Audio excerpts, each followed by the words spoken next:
राम राम। हाँ कल वाला श्लोक हुआ नहीं था तो आज हाँ, थोड़ा उसको वापस करो आप। हाँ, और 40 पहले पढ़ो। वो श्लोक ही बोलो भाई साहब। हाँ कल वाला हाँ, कल वाला। अज्ञश्च श्रद्दधानश्च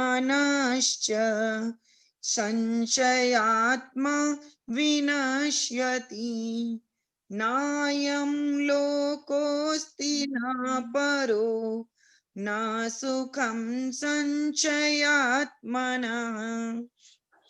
विवेकहीन और श्रद्धा रहित संशय आत्मा मनुष्य का पतन हो जाता है। संशय आत्मा मनुष्य के लिए न तो ये लोक हितकारक है, न परलोक हितकारक है, और न ही सुख ही है। अज्ञश्च श्रद्धानश्च संशयात्मा विनश्यति। जिस पुरुष का विवेक अभी जागृत नहीं हुआ है तथा जितना विवेक जागृत हुआ है उसको महत्व नहीं देता, और साथ ही जो अश्रद्धालु है, ऐसे संशय युक्त पुरुष का पारमार्थिक मार्ग से पतन हो जाता है। कारण कि संशय युक्त पुरुष की अपनी बुद्धि तो प्राकृत शिक्षा रहित है और दूसरों की बात का आदर नहीं करता। फिर ऐसे पुरुष के संशय कैसे नष्ट हो सकते हैं, और संशय नष्ट हुए बिना उसकी उन्नति भी कैसे हो सकती है। अलग अलग बातों को सुनने से ये ठीक है अथवा वह ठीक है, इस प्रकार संदेह युक्त पुरुष का नाम संशय आत्मा है। पारमार्थिक मार्ग पर चलने वाले साधक में संशय पैदा होना स्वाभाविक है, क्योंकि वह किसी भी विषय को पढ़ेगा तो कुछ समझेगा और कुछ नहीं समझेगा। जिस विषय को कुछ नहीं समझते उस विषय में संशय पैदा नहीं होता, और जिस विषय को पूरा समझते हैं उस विषय में संशय नहीं रहता। अतः संशय सदा अधूरे ज्ञान में ही पैदा होता है, इसी को अज्ञान कहते हैं। इसलिए संशय का उत्पन्न होना हानिकारक नहीं है, प्रत्युत संशय को बनाए रखना और उसे दूर करने की चेष्टा न करना ही हानिकारक है। संशय को दूर करने की चेष्टा न करने पर संशय ही सिद्धांत बन जाता है। कारण कि संशय दूर न होने पर मनुष्य सोचता है कि पारमार्थिक मार्ग में सब कुछ ढकोसला है, और ऐसा सोचकर उसे छोड़ देता है तथा नास्तिक बन जाता है। परिणाम स्वरूप उसका पतन हो जाता है। इसलिए अपने भीतर संशय का रहना साधक को बुरा लगना चाहिए। संशय बुरा लगने पर जिज्ञासा जागृत होती है, जिसकी पूर्ति होने पर संशय विनाशक ज्ञान की प्राप्ति होती है। नारायण नारायण नारायण नारायण नारायण नारायण नारायण नारायण नारायण नारायण नारायण नारायण। गोविंद गोपाल की जय। बताओ सा, कई बढ़िया बात लगी आपको? क्या अच्छी बात लगी बताओ? कोई अच्छी बात जिस पे आप लोगों का ध्यान गया हो, कल की बात पे या आज की श्लोक पे या ये जो 41 श्लोक है इसके आगे वाले पे? राम राम भाई साहब, प्रणाम। हाँ बताओ। जो अभी संध्या ने पढ़ा ना, तो हाँ। इसमें ऐसे लगा कि संशय दूर न होने पर मनुष्य सोचता है कि पारमार्थिक मार्ग में सब कुछ ढकोसला है। तो ये तो वो ही सोचेगा जो संशय को दूर करना चाहेगा ही नहीं, क्योंकि संशय दूर करने के लिए उसको थोड़ी मेहनत करनी पड़ती है। हाँ बस। क्योंकि अगर पारमार्थिक मार्ग पे चलना है तो ये जो अपन अभी जो सुख सुविधा है, जो मान बढ़ाई मिल रहे हैं, ये सब कुछ मन से हटाने पड़ते हैं। तो इसको दूर करने के लिए तो थोड़ी मेहनत करनी पड़ेगी, तो उसको मन ही नहीं करेगा, तो वो ढकोसला ही मानेगा। जो इस तरफ नहीं चलना चाहेगा वो ढकोसला मानेगा, क्योंकि उसको मेहनत नहीं करनी है। तो उसी को तो संशयात्मा विनश्यति क्या है? संशय उत्पन्न होना हानिकारक नहीं है। नारायण नारायण। देखो बात बहुत विलक्षण है इस श्लोक के अंदर। इस श्लोक पे अगर अपन ध्यान देवें तो अज्ञश्च सदधानश्च संशयात्मा विनश्यति। अज्ञश्च मतलब अपने पास भगवान ने विवेक देते हुए भी उस विवेक का उपयोग नहीं करना। मनुष्य में क्या खास बात है? मनुष्य की खास बात ही तो यही है। कोई आकृति से मनुष्य कोई महान थोड़ी बताया है। मनुष्य के अंदर जो विवेक है, जितना विवेक है, अगर पूरा थोड़ा बहुत तो विवेक देखो, खाने पीने का विवेक तो पशु पक्षियों में भी होता ही है। उसके अलावा एक जो विलक्षण विवेक होता है, जिसके अंदर मनुष्य ये सोच सकता है कि भाई मेरा यहाँ पे जन्म किस लिए हुआ, मैं क्या कर रहा हूँ, इसका क्या परिणाम होगा, मतलब उसके बारे में वो विचार तो करे कम से कम, मैं जो कुछ कर रहा हूँ वो ठीक है या नहीं है। तो ये वो अपना खुद तो जानता नहीं और दूसरे की मानता नहीं। ये स्वामी जी महाराज ने कई बार कहा है, हाँ अज्ञश्च अश्रद्धाना, किसी दूसरे पे तो श्रद्धा नहीं करता और स्वयं अपना विवेक अप्लाई नहीं करता, ऐसा पुरुष होता है संशयात्मा विनश्यति। ऐसा व्यक्ति है ना, उसका पतन। आप देखो संसार में भी देखो, देखो ध्यान देना, सभी साधक साधिकाएं ध्यान देवें। संशय पारमार्थिक मार्ग में तो विनाश करता ही है, पतन करता ही है। लौकिक जगत में ना अयम लोको, ये संसार में भी आप देखो, जिसको संदेह हो जाता है, संदेहशील व्यक्ति होता है, वो कभी किसी पे संदेह करता है, कभी किसी पे करता है। कोई हाँ मैं कह रहा हूँ उसके तरह तरह की बीमारी हमने यहाँ तक देखा है। क्या कहें इस बात को यहाँ सभा में कहना उचित है या नहीं है, ये तो ठाकुर जी जाने। पर ये देखा है कि घर में एक दूसरे पे, पति पत्नी एक दूसरे पे संदेह करने से वो बीमारियों के घर बन जाते हैं। वो अपना अपना संशय है उसको निवारण नहीं करके बस हर बात पे संशय करना, क्या हो गया, कहाँ गया, मतलब बिना कहे बिना सोचे अपने दिमाग से उसके अंदर बात को एकदम फिट बैठाना कि ये ठीक नहीं है, बस ऐसा। अब उसका निवारण तो करते नहीं और वो संशय है जो उनके अंदर इतना दृढ़ हो जाता है कि भगवान की प्राप्ति को तो दूर की बात रही, ना सुखम, यहाँ भी वो उसको सुख नहीं मिलता है, लोक भी उसका ना अयम लोको ना परो ना सुखम संशयात्मना। जो संदेह जिस व्यक्ति के हृदय में धर जाता है, उसका ना अयम लोको, ये संसार भी उसके लिए बस खराब हो गया। हाँ, ना लोक और परो परलोक दोनों बिगड़ जाते हैं। है, लोक और परलोक दोनों ही बिगड़ जाते हैं। दोनों दोनों बिगड़ जाते हैं। आप बताओ, आप देखो, संदेह वाले व्यक्ति की दृष्टि ऐसी हो जाती है, वो हर चीज में संशय सस्पेंस करता है। अरे आप हाँ कहाँ गई थी, आपने किससे बात की, और किस किस का फोन आया, क्या क्या हुआ, वहां पे सही क्या कहा। हो गया, वहां पे, मतलब जो उसके हर चीज में संदेह, हर चीज में सस्पेंस। और ऐसे ऐसे व्यक्ति से ना भाई साहब, कोई मतलब उससे कोई उसकी है ना, मतलब क्या कहते हैं, उससे ईमानदारी नहीं रखता उसके साथ, क्योंकि हर उनके बच्चे हो, उनके जो भी रिलेशन वाले ना, उनसे हर बात छुपाएंगे कि हर अभी बात इनको पता चल छुपाएंगे। गया। हाँ, कि ये हाँ अभी देखो, संशय करेंगे अभी संशय करेंगे कि ये लो ये हो गया, अभी तुरंत ये संशय करेंगे। और घर में इसलिए बवाल खड़ा कर देंगे। हाँ, अभी घर में माहौल खराब कर देंगे।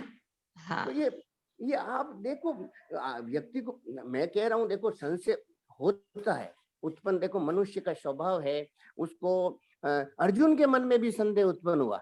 अर्जुन के मन में क्या संदेह उत्पन्न हुआ कि अरे मैं युद्ध करूंगा तो मेरा कल्याण होगा। उनका देखो साधक का संदेह देखो आप, कि मैं युद्ध करूंगा, इतना घोर युद्ध, इस कर्म में मुझे भगवान लगा रहे, फिर मेरा कल्याण कैसे होगा, मेरा कल्याण तो होना ही नहीं है। अब वो संदेह उत्पन्न हुआ अर्जुन के मन में भी, और मेरे लिए कर्म योग ठीक है कि ज्ञान योग ठीक है, कौन सा मेरे लिए करना उचित है, तो संशय उत्पन्न हुआ। पर संशय को उसने रखा नहीं, उसने ठाकुर जी के श्री चरणों में श्रद्धा किया। हाँ हाँ हाँ तो ये खास बात है, मैं आपको कह रहा हूँ। देखो हाँ साधक के हृदय में भी संशय उत्पन्न होता है, क्या करें, कहाँ जाएं, कैसे करें, ये समझ में आ नहीं रही है बात। पर उस जो साधारण व्यक्ति होता है वो संदेह को क्या करता है, वो संदेह को बस बस मैं जो मेरे जो जज गई वो बात ठीक है, मैं न हाँ। किसी की सुनूंगा न मैं किसी, मेरा विवेक भी अप्लाई करूंगा, वो संदेह उसका सिद्धांत बन जाता है और वो भाई साहब, इसमें एक बात मेरे अभी जैसे आपने कहा तो ये मेरे मन में आई बात कि हाँ अपन तो जब हर बात में, जब ये जो अपन बुराई कर रहे हैं, जो अपन किसी को कुछ भी देख रहे हैं, अपने अपने नजरिए से देख रहे हैं, सब संशय ही कर रहे हैं।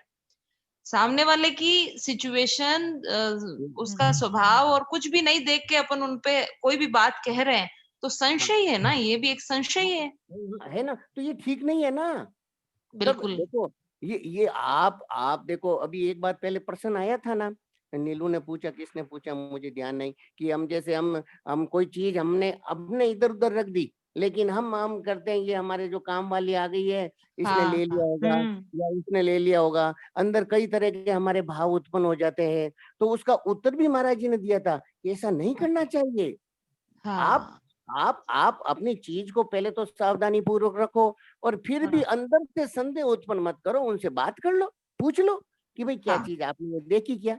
आप अंदर हाँ से किसी को बुरा समझ रहे हो तो ये कितना स्वयं का भी तो खराबा कर रहे हो, कितना मन के अंदर कितनी कितनी स्फूर्णाएं होती जाएगी, कितना चिंतन हमारे होता जाएगा। हमारे साथ एक बड़ी प्रॉब्लम होती है कि हम हाँ संशय करके उस बात को जिन पर संशय कर रहे हैं उनके सामने प्रकट नहीं करके हम दूसरों के साथ हाँ में उनको शेयर करते रहते हैं कि इसने ऐसे कर हाँ दिया, इसने ऐसे कर दिया होगा, इसने ऐसे कर दिया होगा, और वो हाँ, संशय में कितनी बात फालतू की राई का पहाड़ बना देते हैं। राई का पहाड़ बन जाता है, खुद अशांत हो जाता है और वातावरण को दूषित कर देते हैं। तो यही तो बुरा समझना हुआ। जी हमारे जी बिल्कुल।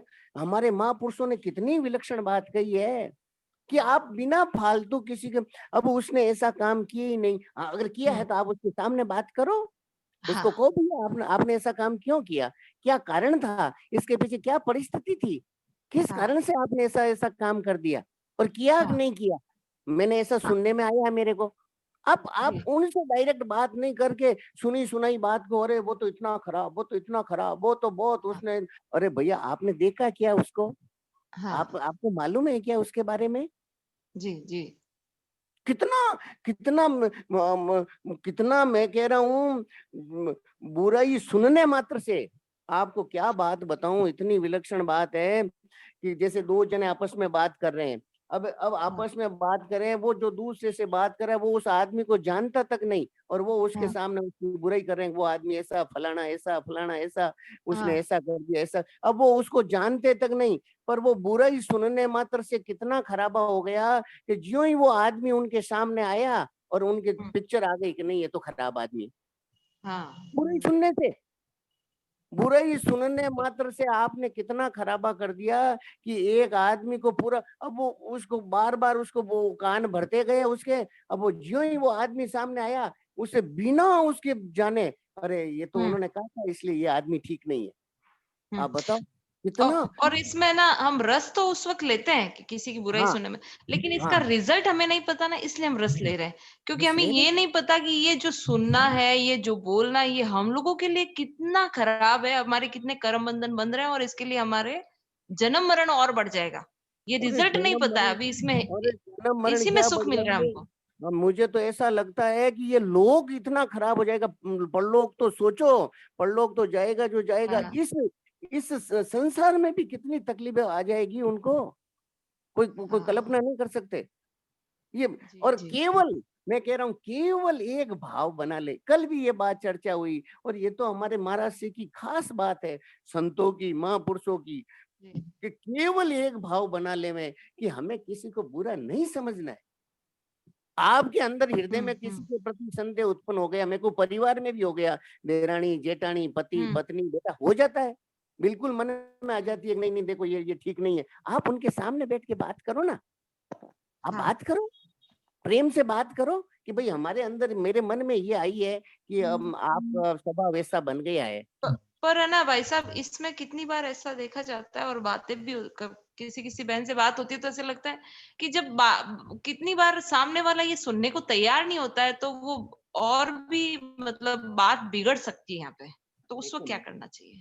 देखो बात आप बिल्कुल ठीक कह रहे हो, वो पर आपके जो कहने की जो टोन होगी ना, देखो मैं आपको देखो जी, इसमें जी। नाराज मत होना, ये जो नहीं, नहीं, आपने बिल्कुल। पहले से ही उसको ऐसे मान के रखा है, ये तो बहुत खराब है, मेरी पत्नी बहुत खराब, मेरा पति बहुत खराब है, मेरा हाँ, ये देरानी बहुत खराब है, जेठानी, अब जब आप बात की छेड़ोगे, अरे अरे मैंने ये सुना है, आपने ये, आपके जो कहने का ढंग उसका इस ढंग का होगा कि उसको हाँ, कहते ही वो तुरंत एकदम वहां पे माहौल खराब हो जाएगा।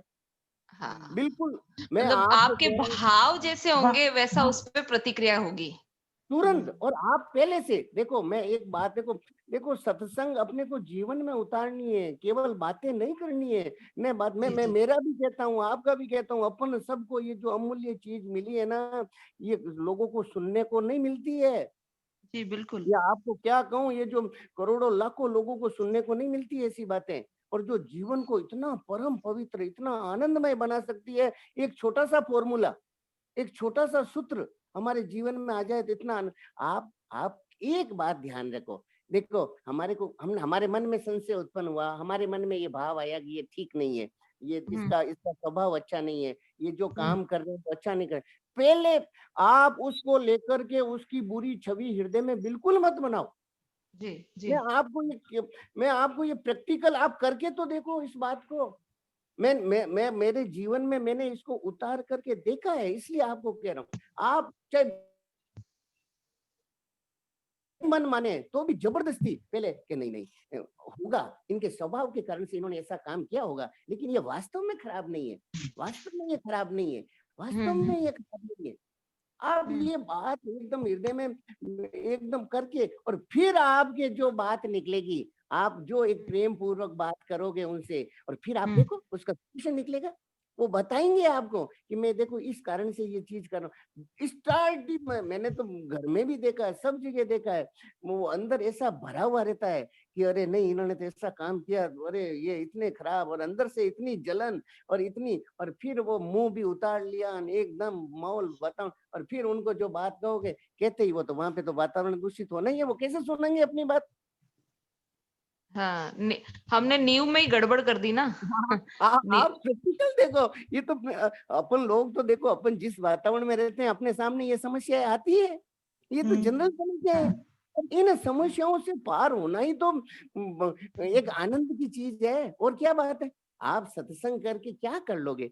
सत्संग करने का मतलब ही तो यही है, एक आनंदमय जीवन, एक जी शांतिमय जीवन, एक ऐसा, अरे मनुष्य जीवन इतना महान है, इतना बड़ा जीवन है, भगवान ने इसको अपने आनंद के लिए पैदा किया है। इतनी आश्चर्य की बात है, भगवान ने मनुष्य को इसलिए बनाया कि वो मेरे को सुख देगा, मेरे को आनंद देगा, मेरे को प्रेम देगा, और ये तो यहाँ अपने से ही नहीं उठ रहा है, अपने दुखों से ही नहीं ऊपर उठ रहा है, वो क्या हम्म भगवान को प्रेम देगा? अब जी इतनी मनुष्य में खास विलक्षणता कि वो भगवान की भूख, अखिल लोक ब्रह्मांड नायक ठाकुर जी की भूख मिटा सकता है, और वो यहाँ भाई साहब पर कहते हैं भगवान तो खुद ही प्रेम के सागर हैं, तो उनको अपने प्रेम की मतलब है उनके ऐसे सागर है। आवश्यकता। देखो देखो, जो प्रेम का सागर होता है ना, वही तो प्रेम का भूखा होता है, और कौन अच्छा। होगा? प्रेम प्रेम प्रेम की पहचान ही वही कर सकता है, वही प्रीति चाहिए, उसको प्रेम चाहिए। वो आप देखो, ईद की छोकरिया छचिया पे नाच नचावत, आप बताओ हम्म। वहां किसके लिए भगवान जाते थे? प्रेम के लिए ही तो भगवान जा रहे थे।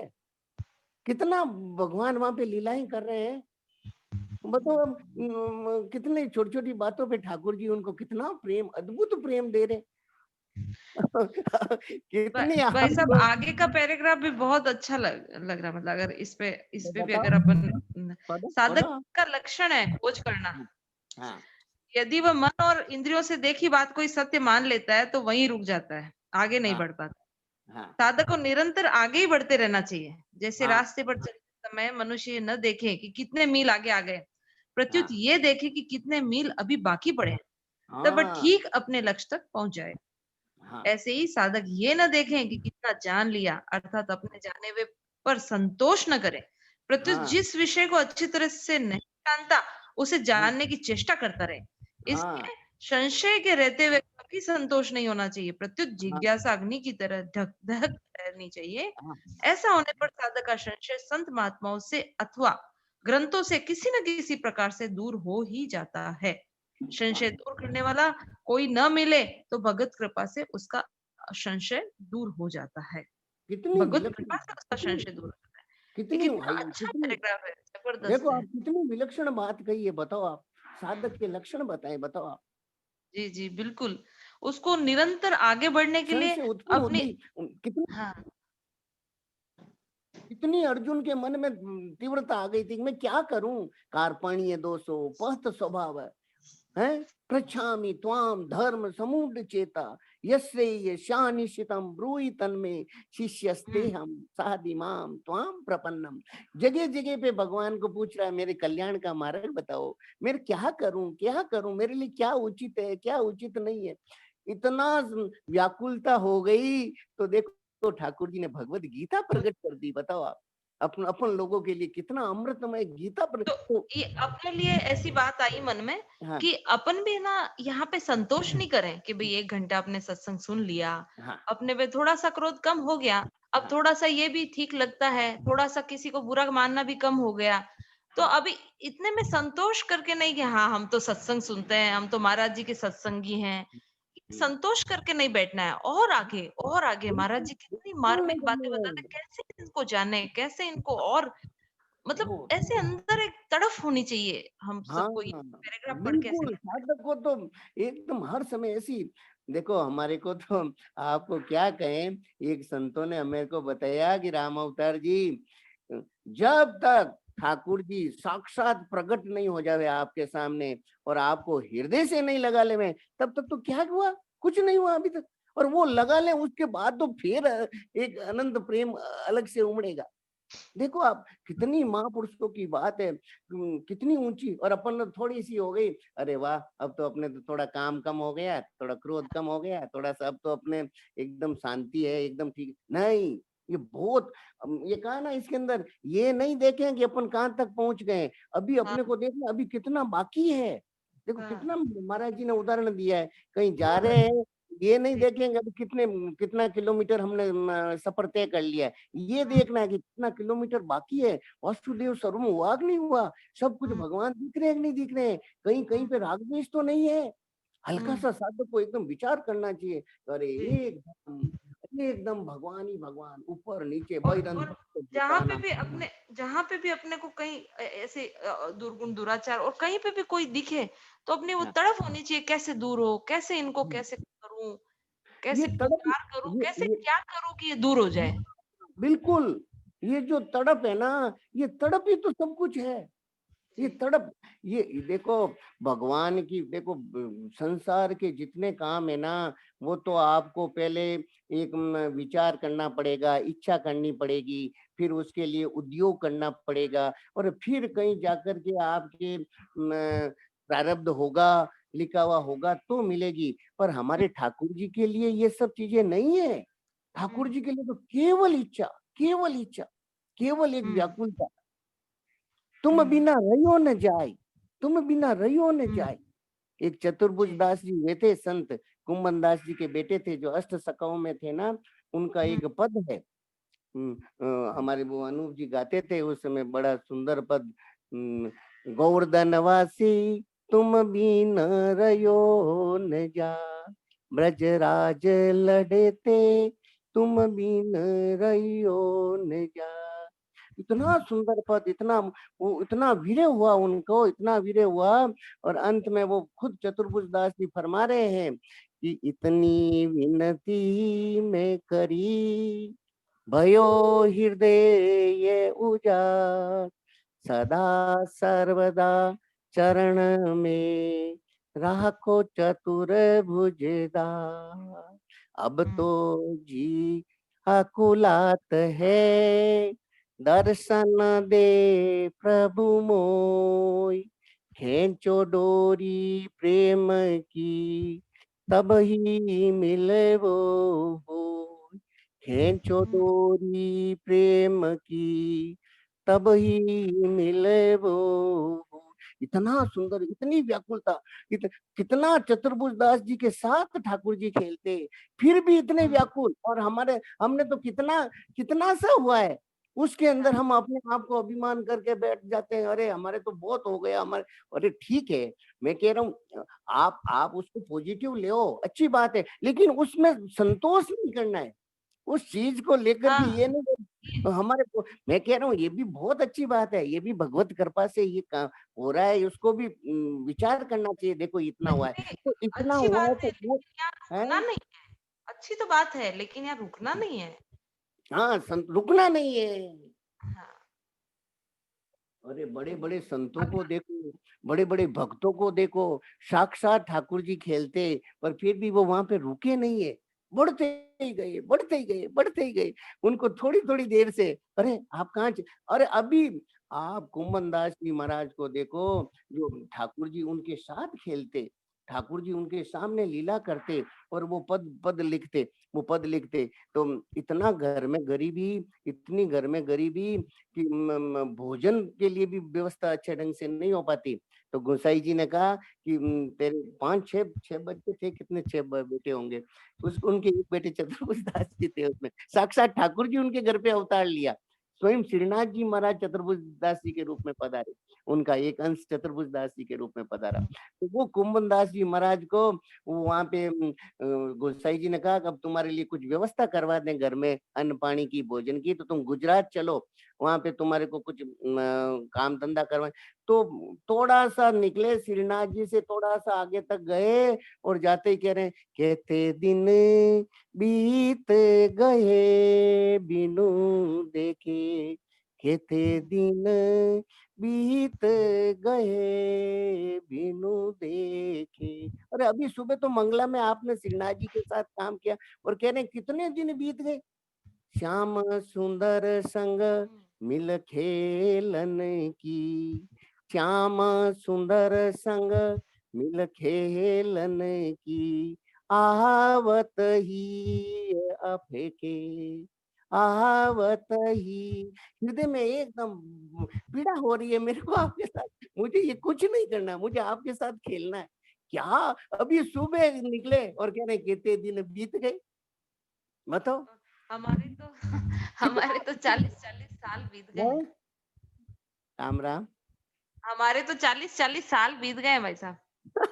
आप बताओ, सुबह ठाकुर जी को मंगला का भोग लगाया, सुबह ठाकुर जी से बातचीत हुई है, और थोड़ी देर गए जितने कहते दिन, और इतने व्याकुल हो गए, इतने व्याकुल हो गए। कुमन दास लाल गिरधर बिनु जीवन जीव अफेके, बिना मनुष्य जीवन ही बेकार हो गया, वो तो कह रहे कुंभन दास लाल गिरधर बिनु, एकदम वो तो कह रहे जीवन बेकार, बेकार हो गया मेरा जीवन ही। तो गोसाई जी ने कहा महाराज आपको नहीं ले जाएंगे, आप तो बस श्रीनाथ जी के पास ही विराजे रहो, आप तो यहीं विराजे रहो, आपको कहीं नहीं जाना। क्या गजब की बात है कि राजा स्वयं उनके पास आते, फिर बताओ आप अब लौकिक जगत चरणों में लौटने लग जाता है, लोक और परलोक। अब क्या एक भगवान के लिए तड़प तो करें, अपने अंदर तो बिल्कुल छोटी सी व्याकुलता ही उत्पन्न, एक संसार के लिए छोटी मोटी घर में तकलीफ हो जाती है, कितने व्याकुल हो जाते हैं, एक थोड़ी सी किसी की तबीयत खराब हो जाती है, उसमें तड़प मच जाती है। भगवान के लिए कब कितने व्याकुल हुए हम, विचार तो करो। एक दिन, एक दिन साधक संजीवनी अपने से छूट जाए तो विचार करना चाहिए कि और आज क्या हो गया, मेरे साधक संजीवनी का इतना बढ़िया अनुष्ठान हो रहा है, वो कैसे छूट गया, अंदर तड़प हो जाए अंदर। मैं कह रहा हूँ स्वयं भगवान उसके लिए व्यवस्था कर देंगे, स्वयं ठाकुर जी वहां पे प्रकट हो जाएंगे उसके लिए। कितना, कितनी भगवान की कृपा है, हम आपको क्या बताएं। भगवान भगवान कितने कृपालु हैं, कितने दयालु हैं, कितने करुणा वरुणालय हैं, उनके बारे में अपन सोच नहीं सकते। हमने एक भाई जी की बात पढ़ी, आपको बताते हैं, देखो बड़ी बड़ी विलक्षण बात ठाकुर जी के बारे में। एक भाई जी ने एक अपनी स्वयं की बात बताई भाई जी ने, कि एक उनके दोस्त थे, वो अच्छे डॉक्टर कलकत्ता के अंदर। तो भाई जी बता रहे हैं कि उनके माँ की तबीयत हो गई खराब। तो माँ की तबीयत खराब हो गई तो वो अपनी माँ के पास बैठे, माँ के पास बैठे हैं। तो माँ का स्वास्थ्य बहुत, लगा कि माँ अब ज्यादा दिन रहेगी नहीं, माँ का शरीर 1-2 दिन में जा सकता है। तो वो अपनी माँ को हाथ में सिरानिया पे हाथ, माँ को पूछ रहे हैं, माँ अब तेरी अंतिम इच्छा क्या है, तेरी इच्छा क्या है। उनके मन में आया माँ की कोई इच्छा मैं पूरी कर दूं। तो पूछते हैं माँ तेरी इच्छा क्या है। तो माँ ने कहा बेटा तू मेरे को एक बार बम्बई लेके गया था, तो बम्बई लेके गया तो वहां तूने मुझे को अंजीर खिलाया, वहां पे ग्रीन अंजीर, कच्चे अंजीर आते हैं, तो वो बड़े बहुत मीठे थे, वो तूने वो खिलाए, मेरे को वो खाने की इच्छा हो रही। तो एकदम वो डॉक्टर साहब ने कहा, कलकत्ता में है और उस समय भाई जी की टाइम, आज से बहुत वर्षों पहले की बात है, कलकत्ता में वो अंजीर मिलते नहीं और बम्बई से अंजीर मंगाना संभव नहीं। ट्रेन की, कोरियर की तो भी करें तो भी 3-4 दिन 5 दिन लग जाए। तो वो बड़े व्याकुल हो गए और भगवान से खूब प्रार्थना करने लगे कि नाथ, मैंने कभी मेरे माताजी से पूछा ही नहीं, आज ही मैंने मेरी माँ से पूछा कि आपकी अंतिम इच्छा क्या है, और माँ ने अंजीर मांगे और मैं माँ को अंजीर नहीं खिला सकता, और ये माँ का शरीर अब ज्यादा दिन रहने वाला नहीं है। तो तड़प उठे, व्याकुल हो उठे, आंखों में अश्रु प्रवाह होने लगे। आप देखो हमारे ठाकुर जी कितने कृपामय हैं, कितने दयामय हैं, कितने करुणा वर्णालय हैं। रात को 11 बजे एक जना दरवाजा खटखटा, भाई जी की बात, हनुमान प्रसाद जी पोदार, बिल्कुल सत्य घटना, बिल्कुल उसमें किंचन मात्र भी संदेह नहीं। तुम रात को 11 बजे एक जना दरवाजा खटखटा रहा है, तो 11 बजे दरवाजा खटखटाया तो उन्होंने सोचा कोई पेशेंट आया होगा, रात को आते हैं पेशेंट, इसलिए डॉक्टर साहब को तो वो व्याकुलता थी, दरवाजा खोलने की भी इच्छा नहीं, पर क्या करें, उन्होंने दरवाजा खोला तो बाहर देखते हैं कि एक व्यक्ति जो उनके अच्छे दोस्त थे, उनका रहने वाला, घर पे काम करने वाला, और वो रात को 11 बजे वो कह रहे हैं हमारे बाबूजी अभी बम्बई से पधारे हैं, और वो उन्होंने कहा कि डॉक्टर साहब के लिए आप अंजीर लेके जाओ, वो मैं सुबह रंगून निकल जाऊंगा। उनकी दो जगह ऑफिस थी, बम्बई और रंगून, कि मैं सुबह सुबह जल्दी निकल जाऊंगा, अभी रात को ही आप अंजीर लेके आ जाओ। वो हाथ में अंजीर लेकर के इतने वो भगवान के प्रति इतना हो गया कि ठाकुर जी, माँ की इच्छा तो आज उत्पन्न हुई ना, आपने अंजीर 4 दिन पहले उनके अंदर हृदय में प्रेरणा कर दी कि वहां पे अंजीर पहुंचाना है। ऐसे भगवान है, ऐसे प्यारे हैं वो। अपने अपने अंदर एक तड़प तो मचे, कम से कम एक व्याकुलता लगे। अपन साधन करते हैं, हल्का सा तो व्याकुल हो भगवान के लिए, हल्की से तो प्रार्थना करें ना, अब हमारे अंदर अब ऐसी कृपा करो, हमारा जीवन इतना परम। मैं कह रहा हूँ कोई भी संशय अंदर उत्पन्न हो गया, कोई भी अंदर संदेह उत्पन्न होता है कि भाई क्या है, ऐसा होगा कि नहीं होगा, भगवान का प्रेम मिलता है कि नहीं मिलता है, एकदम व्याकुलता उत्पन्न हो जाए, तो स्वयं भगवान ने लिखा, देखो संशय दूर करने वाला अगर कोई ना मिले तो भगवत कृपा से उसका संशय दूर हो जाता है। और यहाँ तक भी लिखा है, देखो आप इसके विशेष बात में पढ़ो, बहुत विलक्षण बात लिखी है, विशेष बात पढ़ो आप, फिर इसका ये अगला पैराग्राफ। अंश है, मम्मी वांशो लोक है। हाँ 15 का 7, इसलिए जब उसने अपने अंशी परमात्मा को प्राप्त करने की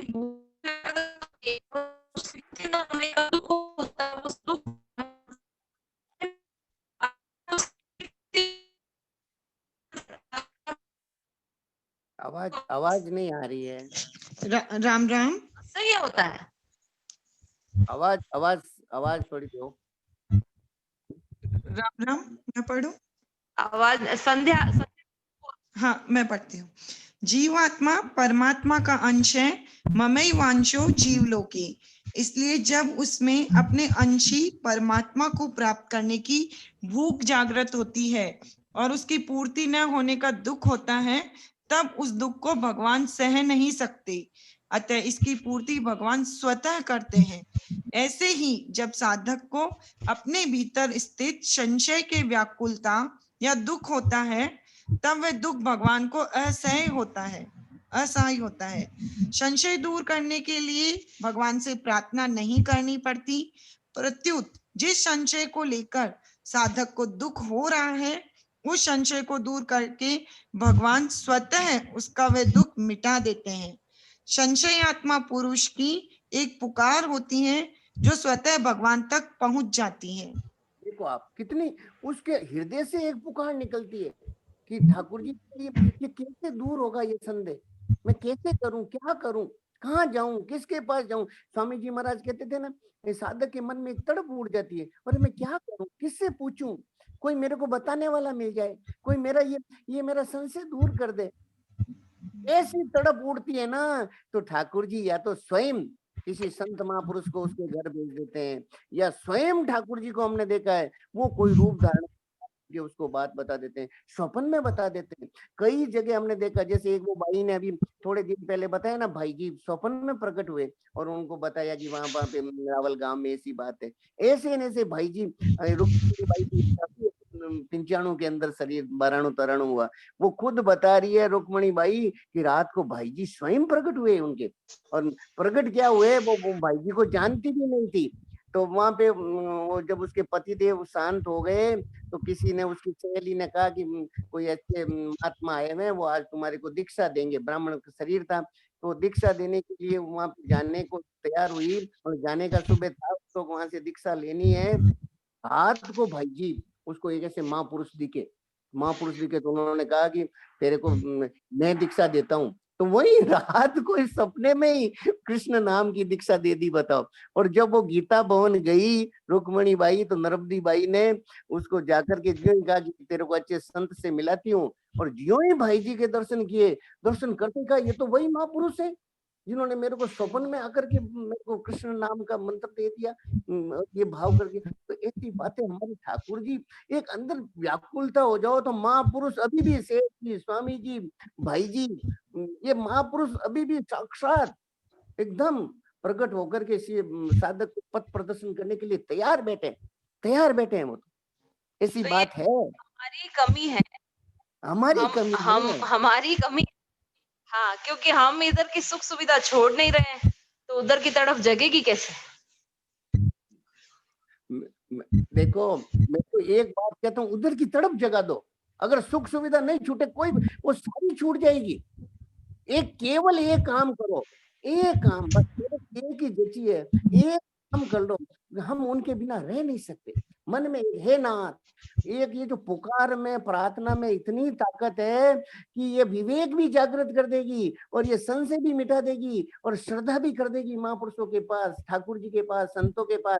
और श्रद्धावान लभते ज्ञानम, श्रद्धावान और ज्ञानम लब्ध्वा परम शांति अधिगच्छति, तत्काल परम शांति को प्राप्त हो जाएगा। केवल पुकार, केवल प्रार्थना, एक मन में भाव जग जाए, नाथ मैं बहुत कमजोर हूँ, मेरे से होता नहीं है।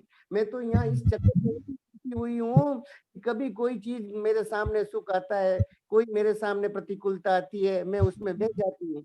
आप कृपा करो कृपानाथ, आपकी शक्ति किसके काम आएगी? हम माँ का दूध अगर बेटे के काम नहीं आएगा तो किसके काम आएगा?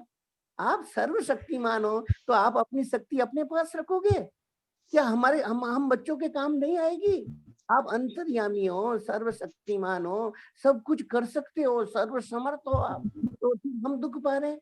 हमारे अंदर केवल नियत बढ़िया बना लो, केवल एक अंदर भगवान केवल नियत देखते हैं। हमारे को चाहिए, हमारे को वो प्रेम चाहिए जो गोपियों को मिला, जो किशोरी जी को मिला, जो मीराबाई को मिला, जो फूलीबाई को मिला, जो मुक्ताबाई को मिला, जो नरसिंह जी महाराज को मिला, जो कबीरदास जी, तुकाराम जी, इन संतों को जो प्रेम मिला, वो मुझे चाहिए ठाकुर जी। ये जीवन तो चला जा रहा है, इतना समय चला गया, अब आगे और चला जाएगा। राम राम। बताओ। यहाँ पे ऐसे लगता है कि हम लोग चाहते तो हैं, साधन करने का मन भी होता है और उस पथ पे भी चलते हैं, लेकिन थोड़ी सी प्रयास के बाद हम बंद कर देते हैं। ऐसे लगता है कि नहीं, हमसे नहीं बन पड़ेगा, या हम निराश हो जाते हैं उस चीज से, या फिर हम मेहनत नहीं करना चाहते थोड़ी भी। बिल्कुल आप एकदम सही बात कह रहे हो, एकदम। बस साधक की यहाँ भूल हो जाती है। साधक यहाँ आकर के बस वो तो उसको इमीडिएट तत्काल एकदम लाभ चाहिए। और उसको वो क्या है कि ये जो इंद्रियों का लाभ होता है ना, ये तो तत्काल मिल जाता है। ये किया और किसी ने सम्मान कर दिया, किसी ने आदर कर दिया, आपको न अच्छे बोल दिए, आपने किसी का काम कर दिया तो आपको। यहाँ ठाकुर जी के यहाँ पे इतना, अरे ये इतने दिनों से सत्संग कर रहे हैं, इतने दिनों से इनके तो जीवन में परिवर्तन नहीं हुआ, इनमें तो कुछ नहीं हुआ, ऐसे ये सारी बातें। देखो हमने एक महाराज की एक बात पढ़ी है, आपको बताते हैं, देखो ध्यान से सुनो। एक बात भी मैं तो कहता हूँ सत्संग से हमारे समझ में आ गई, हमारे जीवन में बैठ गई, तो समझो हमारा काम बन गया, हमारा तुरंत काम बन गया।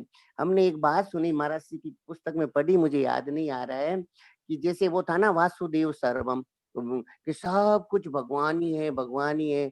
तो महाराज जी वहां पे बता रहे हैं, फरमा रहे हैं कि वो गीता जी का एक श्लोक, कथम विद्या महम योगिन त्वाम सदा परिचिंतयन त्वाम सदा, कि 8 पैर 24 घंटे अगर एक साधक के रट लग जावे कि त्वाम सदा परिचिंतयन त्वाम सदा परिचिंतयन, मैं कैसे, मैं हर समय आपका ही चिंतन करता रहूं, मुझे हर जगह आप ही दिखो, कि अगर 8 पैर 24 घंटे उसके ये रटन लग जावे तो उसको वासुदेव स्वरूप की सिद्धि हो जाएगी। ये महाराज जी की। तो महाराज जी को एक बात आई, उसके अंदर एक बात आई, तो उसमें कहा कि एक व्यक्ति था, वो एक सिद्ध महात्मा के पास गया।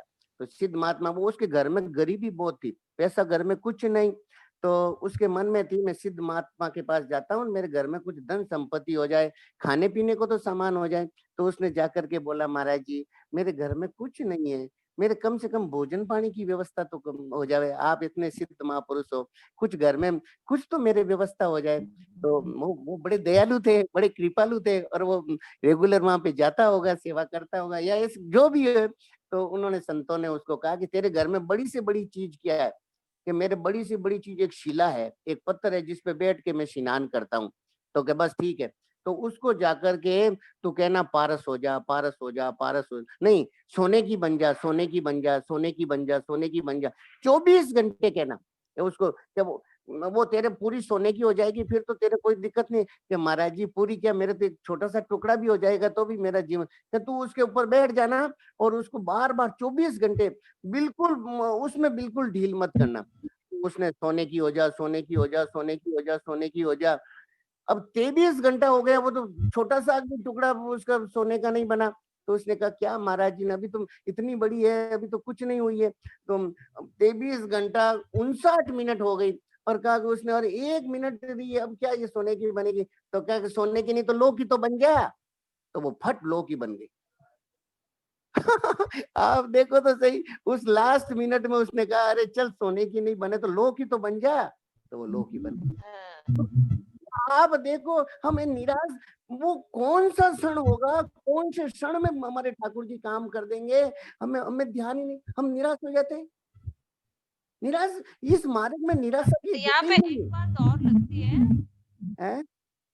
या सिर्फ एक बात, कोई साधन पकड़ा, जैसे वासुदेव सर्वम पकड़ा, अब हाँ उसमें कोई भी साधन पकड़ा, हाँ भाई हम मीठा बोलना है, हमें किसी को समझना है, और वो तो ये तो जो साधन पकड़ा है उसमें हमने न तो कोई तपस्या का है, न कोई आपको 15-20 घंटे बैठ के नाम जप करना है, ऐसा कुछ भी नहीं। एक हाँ सिंपल व्यवहार में आपको अच्छे से व्यवहार करना है, वो भी हमसे नहीं होता है तो हम मतलब वो हम करना नहीं चाहते, होता तो है, हम हाँ करना नहीं चाहते वो। हम्म, तो फिर वो जो साधन तो ऊंचा पकड़ लिया, लेकिन उसके लिए थोड़ी सी भी मेहनत हम नहीं करना चाहते, तो फिर वो चीज हाथ नहीं आती। और हाथ नहीं आती तो हम कहते हैं कि नहीं, ये चीज तो हमसे नहीं होगी, क्योंकि हमने मेहनत नहीं की। अब कोई भी साधन पकड़ेंगे तो थोड़ा जो उसके रूल रेगुलेशंस तो थोड़े हमें देखो फॉलो करने ही पड़ेंगे, देखो वो देखो तो चीज वो हाँ, देखो शुरू शुरू में देखो ये पारमार्थिक मार्ग होता है ना। देखो मैं बिल्कुल मैं आपको क्या कहूँ, मेरे को तो ऐसा लगता है कि खुल करके कह दे मैं सबको कि ये मार्ग राजमार्ग है, राजमार्ग। इसमें हाँ निराशा की तो छोड़ो, इसमें उपलब्धि हुए बिना रह नहीं सकती। केवल देखो शुरू की जो छोटी मोटी तकलीफें आती है ना, उससे मत घबराओ। शुरू में हो सकता है संसार साथी सब स्वार्थ के, पक्के विरोधी परमारथ के, देगा न कोई दुख में सहारा, सुन तू किसी की मत बात प्यारा। शुरू शुरू में हो सकता है कोई साधन करोगे तो घर वाले भी कहेंगे, बाहर वाले भी कहेंगे, कोई कहेगा ओहो तो बहुत एकदम, कई बार ऐसे प्रश्न आते हैं ना, हाँ ये तो बहुत अच्छी शादी का बन गई, बाहर का भी नहीं खाती है, कहीं नहीं खाती है, ओहो आज तो बहुत भजन भजन वाली बन गई, वो व्यंग कसते हैं। आप उनकी चिंता मत करो, बिल्कुल उस तरफ मत देखो। आप थोड़ा सा जो देखो, स्वामी जी महाराज भी कहते हैं ना, कुछ सीखा है तो किसी का होके सीखा है। तो कुछ न कुछ एक बार मन में हिम्मत रखो, कुछ दिनों का काम है। और अभी तो कलिकाल का समय है, अभी तो हमारे ठाकुर जी इतने तैयार बैठे हैं, इतने तैयार बैठे हैं कि ज्यादा अपने को परिश्रम भी नहीं करने देंगे। मैं तो आपको प्रैक्टिकल बात कहता हूँ, हाँ आप थोड़ी सी हिम्मत रखो। थोड़ा सा जैसे साधक संजीवनी का भी मैं तो ये कहता हूँ कि हिम्मत रखो, 10 जनों को फोन करना ही है, चाहे वो हमारे से नाराज हो जाए। और बिल्कुल ये भाव नहीं रखना है कि साधक संजीवनी वो पात्र है कुपात्र है, ये बिल्कुल नहीं देखना है। ये हमारी, अगर हमारे सेठ जी हमारे पात्र कुपात्र देखते तो आज हमारी ये दशा होती क्या? हमारे महापुरुषों ने कभी पात्र कुपात्र की तरफ ध्यान ही नहीं दिया। उन्होंने इतनी विलक्षण विलक्षण बातें, स्वामी जी महाराज ने सेठ जी को पूछा कि आप इतनी ऊंची ऊंची बातें कहते हैं, हम इसके अधिकारी नहीं है। तो कहा कि तुम अधिकारी नहीं हो तो मेरी बातें आकाश में रहेगी, और जब जो इसका अधिकारी आएगा वो इस बात को सुनेगा।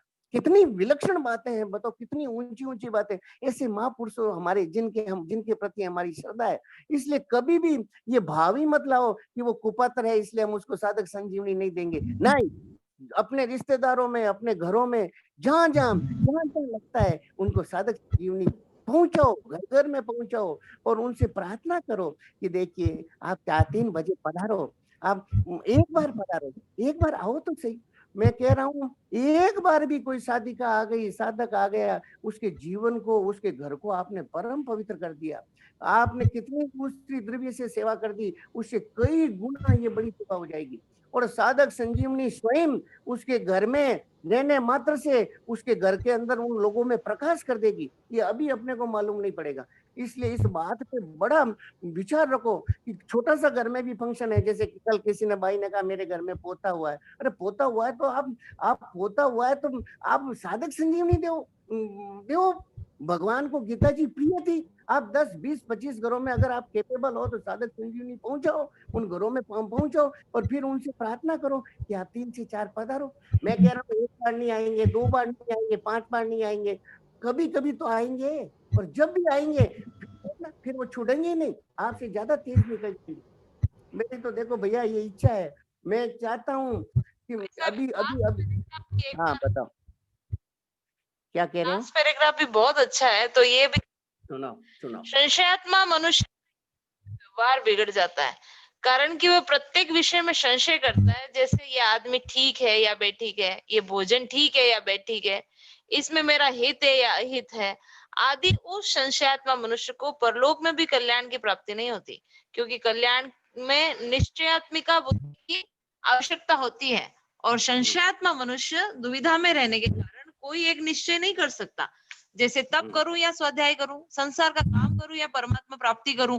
ये जो संसार का काम करूं या परमात्मा प्राप्ति, ये है ना जो इस मार्ग पे अभी शुरू में चलते हैं ना, उनके लिए बहुत संशय वाली बात होती है।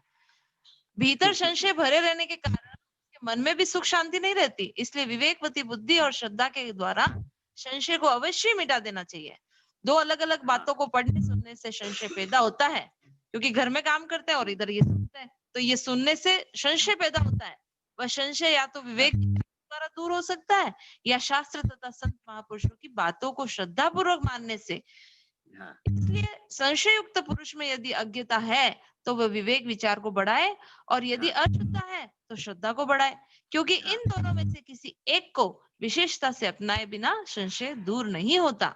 वाह, कितनी विलक्षण बात कही है, कितनी विलक्षण बात। बताओ आप केवल या तो अपने विवेक विचार के द्वारा उस पर विचार कर ले में, या महापुरुषों की बात को बिल्कुल विकल्प रहित विश्वास कर ले, एकदम जो हमारे को कहा है महापुरुषों ने वो एकदम ठीक है, इतनी श्रद्धा कर, फिर काम इतना अच्छा हो जाएगा। या ये जो बात है ना, मैं संसार का काम करूँ, भगवान का काम करूँ, और ये संसार का काम भी भगवान का ही काम है। आप सत्संग में आके देखो, आपको वो दोनों अलग अलग नहीं लगेंगे। आप जो घर का काम कर रहे हो वो भी इतना विलक्षण हो जाएगा, इतनी उसमें पवित्रता आ जाएगी कि वो करते करते भगवान की स्मृति आ जाएगी। वो संसार का काम नहीं दिखेगा। अभी जो झड़क आती है, अभी जो ये उलझन हो रही है, अभी जो मन में खींच आती है, घर में सारे दिन रसोई में बैठी रहूंगी क्या, मैं यही काम करती रहूंगी क्या, ये मेरा ही काम है क्या, ये नहीं होगा। आपको लगेगा और ये मेरे प्यारे का काम है, मेरे ठाकुर जी का काम है, मेरे प्रियतम का काम है। आप उस काम को करते करते ही भगवान के प्रेम से ओतप्रोत हो जाओगी सत्संग के द्वारा। सत्संग में ऐसी बातें, ऐसी स्टाइल, ऐसी ट्रिक ऐसी मिल जाती है जिससे बहुत बड़ा काम हो जाता है। ये हमें तो बहुत अच्छा लगता है भाई ये तो चीजें। अच्छा, कोई समय किसी को कुछ पूछना हो, किसी कोई संशय हो या कोई बात तो पूछे, अच्छी बात चला एड्रेस करे, हाँ तो बात और खुलेगी। किसी को भी कोई बात, तो मैं तो कह रहा हूँ हम सब एक ही क्लास के विद्यार्थी हैं। बताओ, हाँ इनका नमन जी को, जो भी नए लोग जुड़ते हैं उनके भी जरूर पूछना चाहिए, क्योंकि आपके पूछने से हो सकता है बहुत जनों का खुलासा हो। राम राम, सादर प्रणाम। हाँ, आज सुबह ना जो प्रार्थना में स्वामी जी महाराज के प्रवचन थे ना, राम राम, हाँ बताइए बताइए बताइए। राम हाँ, उसमें मतलब स्वामी जी महाराज ना कर्ता और भोक्ता की बात बताई थी। क्या बताई? राम राम, आवाज नहीं।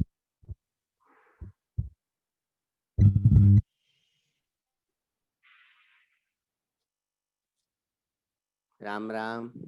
मतलब अब गाड़ी आ रहे हैं तो गाड़ी चलाते हुए गाड़ी से अगर किसी की टक्कर होती है तो जो अपराधी है वो ड्राइवर को ही माना जाता है, गाड़ी को नहीं माना जाता है। तो ऐसे ही प्रकृति और पुरुष ये दोनों को कर्ता माना और भोक्ता केवल और केवल पुरुष को माना। ये बात तो समझ में आ गई।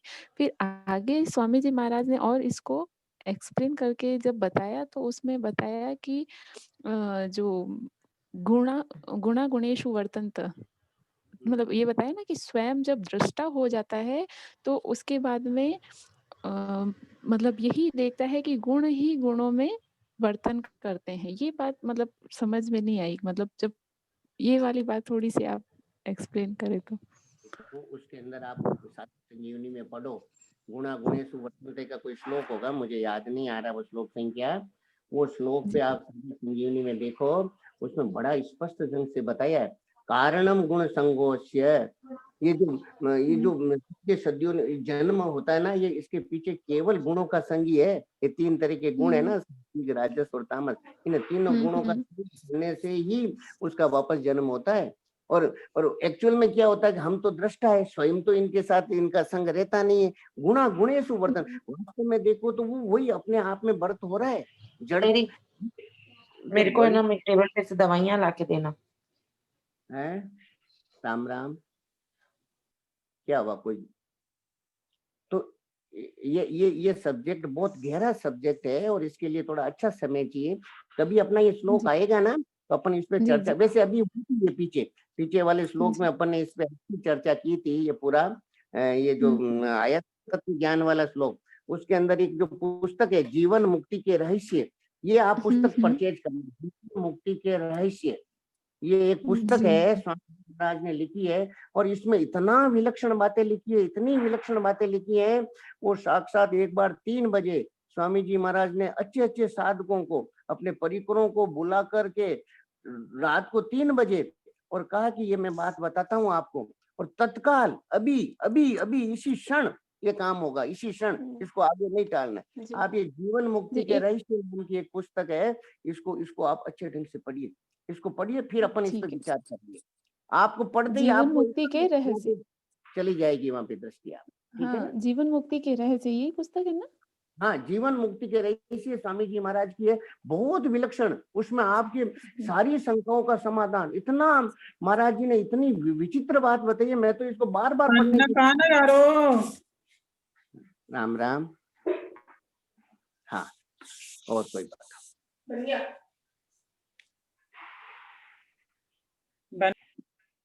हाँ, ये मंजू जी कुछ पूछना चाह रहे हैं तो।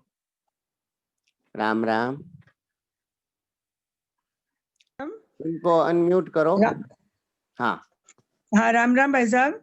हाँ, राम राम, बताओ। हाँ, आज जो आप बात बोले वास्तव में बहुत अच्छी बात बोले कि एक दिन भी साधक संजीवनी की बातें मतलब ऐसे छूट जाती है ना, तो मन में एकदम ऐसा हो जाता है, एकदम व्याकुलता सी हो जाती है कि ओहो क्या बात मिली होगी, छूट गई, आज तो सत्संग मिला नहीं। और आप जो बोले सत्संग सुनने से ही नहीं, इस अपने जीवन में उतारना भी है, तो वास्तव में ये सही है कि सत्संग खाली सुन ले अपने लोग और उसको मनन कुछ भी नहीं करे, तो फिर सुनने का कोई मतलब ही नहीं होता है। नहीं, ऐसा मत बोलो, ऐसा नहीं बोलना चाहिए, मतलब नहीं रहता। देखो, सत्संग कभी खाली नहीं जाएगी। देखो, पर हमें तत्काल लाभ चाहिए। देखो, हमें तो चाहिए, देखो हम तो देखते हैं ठाकुर जी विराजमान है और हम विराजमान है, फिर उनके प्रेम से हम रीते क्यों रहे? जो काम अभी होना उसको वर्षों पे क्यों छोड़े, दिनों पे क्यों छोड़े, जन्मों पे क्यों छोड़े? सत्संग का फल खाली नहीं जाता है। सत्संग तो अपना काम करेगी, निश्चित रूप से करेगी, पर मेरे मन में तो इच्छा होती है कि तुरंत, देरी नहीं करें। परम भवती धर्मात्मा शाश्वत शांति में, तुरंत परम शांति को प्राप्त हो जावे अपन, तुरंत अपन उसमें परम आनंद में डूब जावे, इसमें देरी है नहीं। महापुरुष कह रहे हैं इसमें देरी नहीं है, देरी अपनी तरफ से मानी हुई है। इसलिए मैं चाहता हूँ कि जो सत्संग की बात है ना, उसको मैं कह रहा हूँ भले अभी अपने जीवन में धारण नहीं हुआ है, पर धारण करने की एक बार विचार कर लो, संकल्प कर लो, इच्छा कर लो, नियत बना लो, फिर ठाकुर जी उस बात को धारण करवा देंगे। उनमें शक्ति है, वो सर्वसमर्थ है।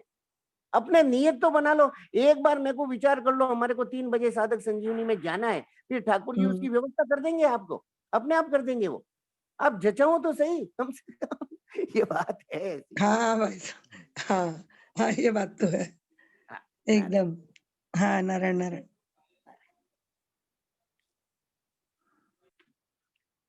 हाँ भाई, और किसी के मन में हो तो।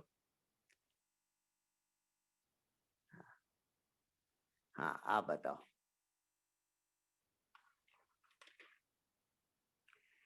हमें तो देखो भाई बहुत सुख मिल रहा है, शादी कर रहे हैं हम, एक बस इसको एकदम अपना। अभी देखो अभी का जो वातावरण है ना, अभी ठाकुर जी ने वो बात कही ना कि अभी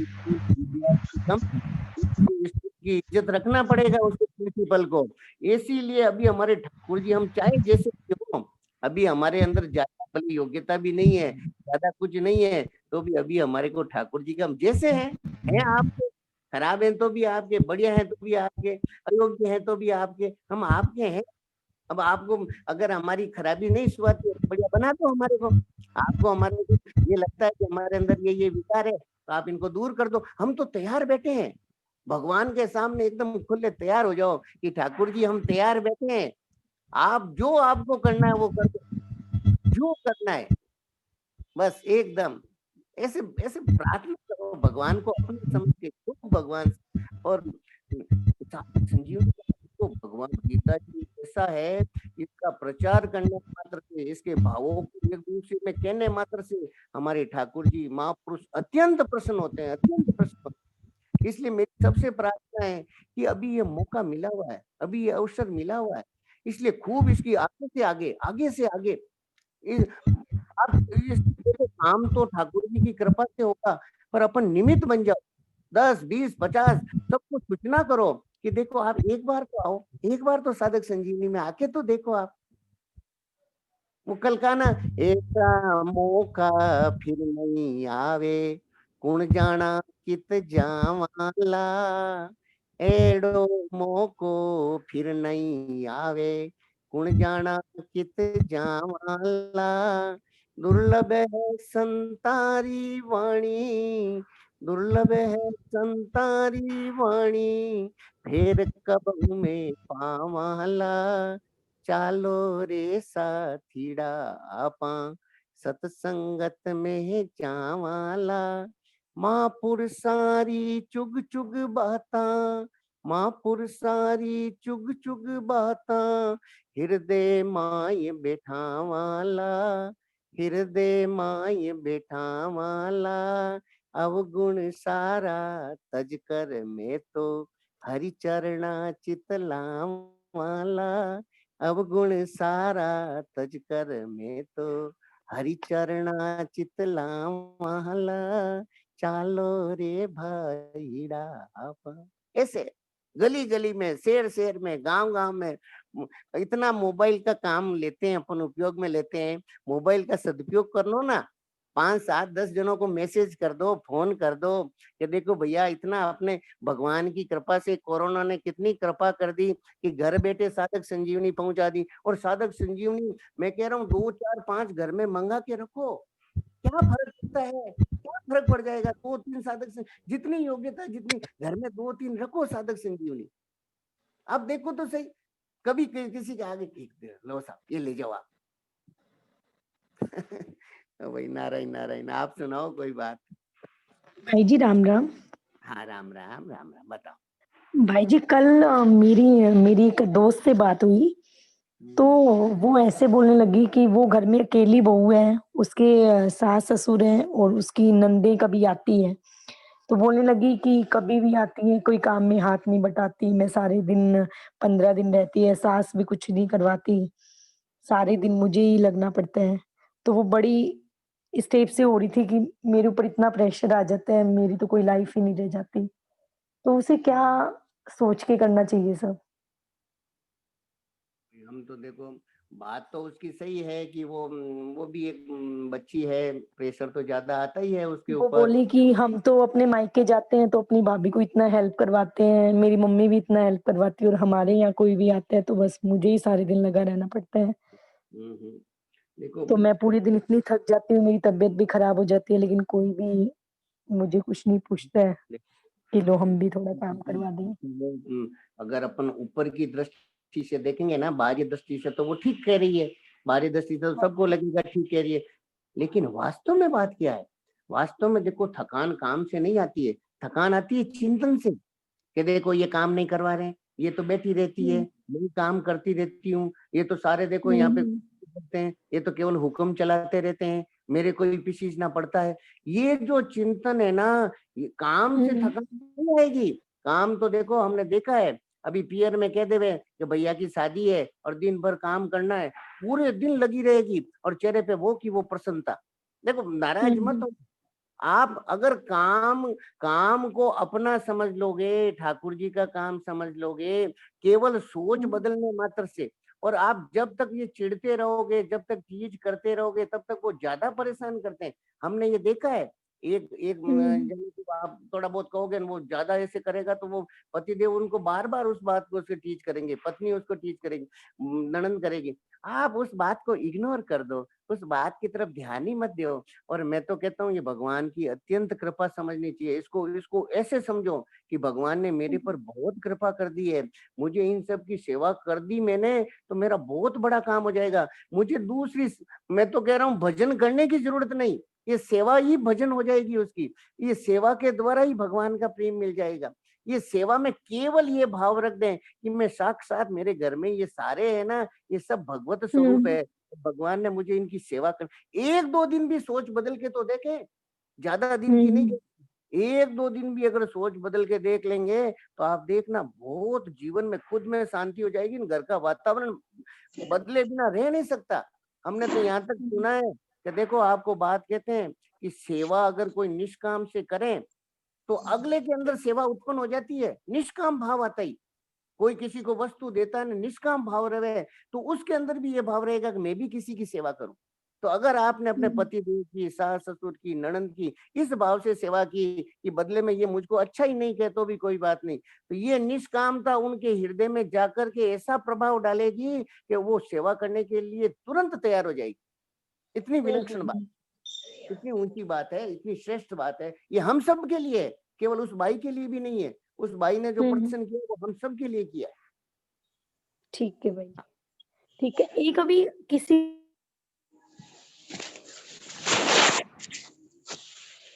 राम राम भाई जी। राम राम राम राम। बताओ सर। हम लोग को स्वामी जी का सानिध्य मिला हुआ है। स्वामी जी बोलते थे कि सासू सोचे कि बहू को तो जिंदगी भर करना ही है, तो अभी तो मैं काम कर लूं, और बहू सोचे कि सासू जी ने जो बहुत साल किया अब मैं करूं, जिससे आपस में घर में प्रेम का व्यवहार रहता है। बहुत अच्छी बात, बहुत बिल्कुल सही, एकदम सही बात कही आप। स्वामी जी का सानिध्य मिला हुआ है। केवल सोच बदलना, बिल्कुल ठीक बात है, एकदम ठीक। राम राम। हाँ, राम राम राम राम। आज की सत्संग सुन के ऐसे लगा भैया कि जैसे पूरा रास्ता ही क्लियर साफ करके दे दिया संतों ने हमको कि हाँ, कैसे आगे बढ़ना है। हाँ, बस सत्संग से जुड़े रहें तो हर एक समाधान अपने आप मिलता जाएगा। मतलब आज बिल्कुल। सुन के जो भी भाव आ रहे थे ना, वही प्रश्न आता जा रहा था और उसके उत्तर मिलते जा रहे थे। बिल्कुल, मतलब एकदम। मैं नहीं सोचती सिर्फ मेरे साथ है, सबके साथ ही ऐसा होता है सत्संग में आने से। तो बस यही हमारा सारा समाधान मिलेगा। एकदम, मैंने तो खुद ने देखा है कि मैं जब मेरे जीवन में मैंने देखा है कि ये जो पर्सन, मैं ये नहीं कहता हूँ मैं दूसरों को समझाने के लिए कह रहा हूँ, मैं तो, मेरे को लगता है ये मुझे समझना है, मुझे मेरे जीवन में ये चीजें उतारनी है, मुझे मेरा जीवन ऐसे बनाना है। ये जब ऐसी बात होती है तो मुझे लगता है अरे ठाकुर जी, ये बात तो मुझे मेरे लिए है, मेरे अपने लिए है, दूसरों के लिए नहीं है। अरे भाई, सत्संग से बहुत लाभ होता है। मैं तो कह रहा हूँ जोड़ो, हजारों लाखों आदमियों को जोड़ दो। कल्याण सेठ जी का सपना पूरा करना है राम राम हमारे भाई साहब। लिए। कहा कि जीव मात्र का एक कल्याण हो जाए। मेरी सहेली है, हाँ एक मेरी फ्रेंड है, वो साधक संजीवनी ग्रुप से जुड़ती है। हाँ तो उसके हस्बैंड ने अपने साधक संजीवनी ग्रुप में जो भी मैसेजेस आते हैं वो पढ़ने शुरू किए कि कौन सा ग्रुप है। तो कल अभी आज उसका फ्रेंड फोन आया मेरे पास कि उन्होंने पढ़ा और उनके मन में कुछ डाउट्स थे। 1-2 दिन से ही पढ़ना शुरू किया उन्होंने। सुनते नहीं है, मीटिंग अटेंड नहीं करते हैं, लेकिन उन्होंने 1-2 दिन से ये पढ़ना शुरू किया सारे मैसेजेस। तो वो मुझे बोली कि उनके मन में कोई 2-4 डाउट्स थे और वो पढ़ा तो उन्होंने विचार किया तो सारे डाउट्स क्लियर हो गए। तो वो बोले कि तेरे मन को तो मैं कब देखूंगा, तू ऐसे कर मेरा नाम भी उसमें जुड़वा दे साधक संजीवनी ग्रुप में। सत्संग में और मैं तो कह रहा हूँ देखो साधक संजीवनी में जुड़ने से हर एक के संशय दूर होते ही हैं। हाँ निश्चित रूप से। राम राम भैया, अभी 1-2 दिन में मुझे किसी ने कहा कि भगवत गीता घर में एक ही होनी चाहिए, 2 नहीं होनी चाहिए। तो उन लोगों का भी थोड़ा संशय दूर करिए ना।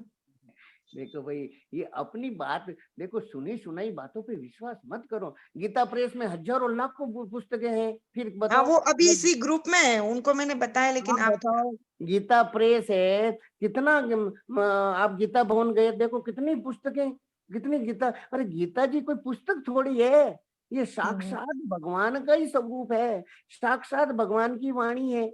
अब शंकराचार्य जी महाराज ने कहा है कि थोड़ी बहुत कोई गीता पढ़ ले और गंगा जी का थोड़ा सा आचमन कर ले, उसको यमदूत उसकी बात नहीं कर सकते वहां पे। बताओ आप। तो घर में अगर गीता जी गीता जी गीता जी गीता जी, मैं तो कुछ चारों ओर गीता जी गीता जी रहे उसके अंदर, तो आप एक गीता जी रहने से यमदूत चर्चा नहीं करते। तो अगर आपकी गीता जी तो गीतामय बन जाओगे आप। ऐसी बात बिल्कुल, देखो शास्त्रों की बात माननी है, महापुरुषों की बात माननी है, सुनी सुनाई बात पे विश्वास नहीं करता है। ये कोई शास्त्र में नहीं लिखा हुआ है, कहीं किसी महापुरुष ने नहीं फरमाया है कि घर में एक ही गीता जी होनी चाहिए, 2 नहीं। कहीं पे भी कहीं हो तो मुझे बता देना, आप बताना। कहीं नहीं बताए, कहीं पे भी नहीं।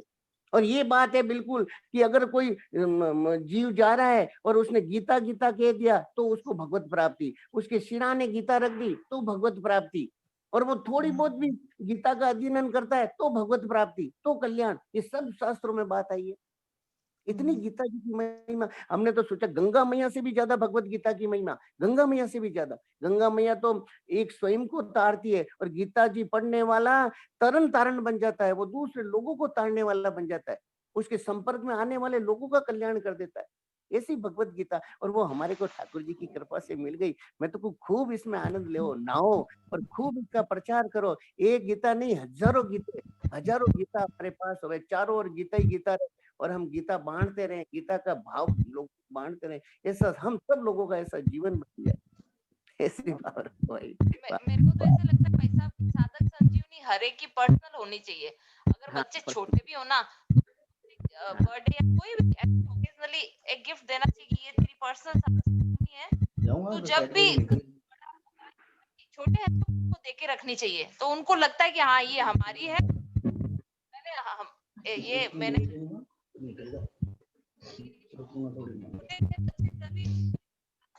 दे दी कि ये तुम्हारी है, अब तुम इसको जब तक तुम रहो तब तक ये तुम्हारा ही है। तो बच्चे बड़े हुए ना, तो उन्होंने एक अपनी अलमारी बनाई है, उसमें साधक संजीवनी और भगवान की फोटो वगैरह लगा के, और रोज उनको हाथ जोड़ते हैं, अपनी सारी बात उनके साथ शेयर करते हैं। तो ऐसे लगता है कि जैसे जैसे बच्चे बड़े होंगे तो उनकी उत्पन्न होगी। तो ऐसे एक फ्लोर पे हर एक रूम में साधक संजीवनी होनी चाहिए।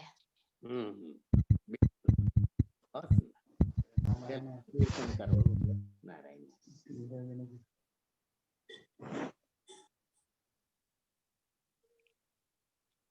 समय हो गया।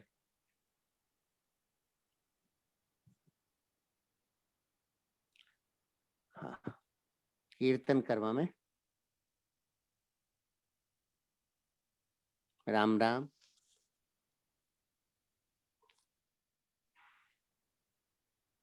राम राम। साधना जी, आप कुछ बोलना चाह रहे हैं? तो समय हो रहा है, हाँ प्लीज उमा, बोले उमा जी। हाँ मैं बोल रही हूँ। अभी अभी जो इन्होंने एक बात बोली कि साधारण संजीवनी सबके बच्चों के पास भी अलग अलग होना चाहिए। मेरा तो पोता अभी 1.5 साल का ही है, मैं माला फेरती हूँ तो मेरा मुंह देखता है, बोलता है मेरा माला किधर है। तो मैंने उसको एक माला पकड़ा दी, अब वो देखता है कि मैं क्या बोल रही हूँ, मैं बोली राम, उसके सामने मैं राम राम राम राम करने लगी, वो भी करने लग गया। इसी तरह से उसको आदत पड़ती जा रही है कि मेरा माला किधर है, दिन भर बोलता है मेरा माला किधर है। तो बोली आज तो माला पूछता है, कल राम राम भी करेगा ही करेगा। हम लोगों को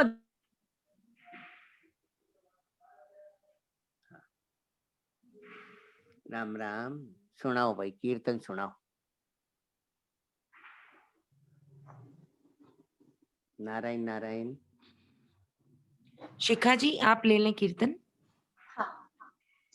आनंद है आनंद में रहो, कल क्या हुआ कल क्या होगा इसकी चिंता न करो।